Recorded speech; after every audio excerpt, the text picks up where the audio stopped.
Book Cook présente le livre de la semaine. Bonjour à tous et bienvenue pour cette courte mais néanmoins dynamique chronique littéraire. Couleur pop, humour désopilant et traits affirmés, l'adaptation en bande dessinée de Sacrée sorcière par Pénélope Bagieux n'a rien à envier aux illustrations de Quentin Blake pour les célèbres romans de Roald Dahl. Cette bande dessinée, c'est un peu un retour en enfance pour moi. Et pour bien d'autres aussi, je crois. Ma première rencontre avec ce titre s'est faite sous la forme du film Les Sorcières, sorti en 1990 et dans lequel Anjelica Huston incarne la grandissime sorcière. Bon, c'est un peu la patronne de toutes les sorcières, quoi. Attirée et complètement charmée par le film, malgré le dégoût que m'inspiraient ces vilaines femmes au crâne chauve et aux mains crochues, le monde de Roald Dahl s'ouvrait à moi. De ces images imprimées par mes rétines enfantines, se sont enchaînées celles de Mathilda, Charlie et la chocolaterie, et Le bon gros géant bien plus tard. Mais avant d'être diffusé sur la toile, Sacrée sorcière, c'est d'abord un formidable roman jeunesse, aussi divertissant qu'émouvant, dans lequel Pénélope Bagieux a puisé toutes les ressources nécessaires. Ces planches, aussi drôles que colorées, mettent en scène l'étrange histoire d'un garçonnet et sa grand-mère face à une convention de sorcières dans l'hôtel où ils séjournent.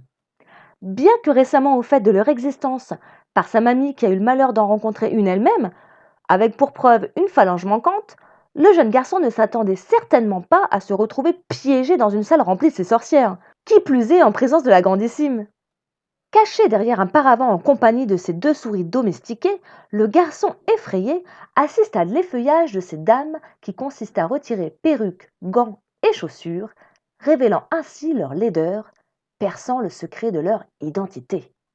Impuissant face au plan machiavélique de la grandissime, dont le projet consiste à transformer tous les enfants de la Terre en souris, à commencer par ceux d'Angleterre, il ne s'attendait pas à avoir droit à une démonstration privée.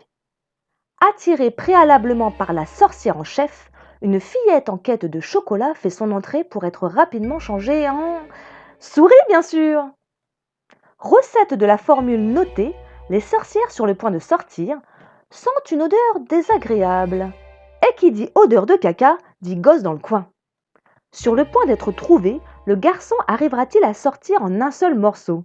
Parviendra-t-il à déjouer les plans des vilaines avec l'aide de sa grand-mère? Le sourire aux lèvres, c'est avec une délectation non contenue que j'ai dévoré cet album de 300 pages, m'esclaffant parfois aux réparties drôlissimes de la mamie. Pénélope Bagieux a donc su avec brio s'approprier ce monument de littérature jeunesse anglaise et le moderniser avec autant de fraîcheur et de légèreté que le roman. Ainsi, le jeune ami simplet et gourmand de notre héros est remplacé par une fillette intelligente et perspicace, reflet de notre époque en mutation. Merci Pénélope. Drôle, tendre et malicieuse, cette BD au rythme enjoué est une formidable adaptation qui saura, j'en suis sûre, ravir les plus vieux comme les plus jeunes lecteurs. Énergique, laissez-vous tenter par le regard de Pénélope Bagieux sur le monument jeunesse qui est Sacrée sorcière de Roald Dahl. Avec pour devise un livre, une gourmandise, Book Cook se doit de vous proposer une douceur. Oui, mais laquelle à la lecture de ce coup de cœur? Pour vous mettre sur la voie, je ne dirai qu'une chose, Madeleine de Proust. Mais attention, pas une de celles qui sont la naphtaline. Pour découvrir la gourmandise du jour, rendez-vous sur le blog Book Cook. Quant à moi, je ne peux vous souhaiter que d'excellentes lectures face au week-end qui pointe le bout de son nez. À bientôt pour de nouvelles aventures littéraires. Ciao!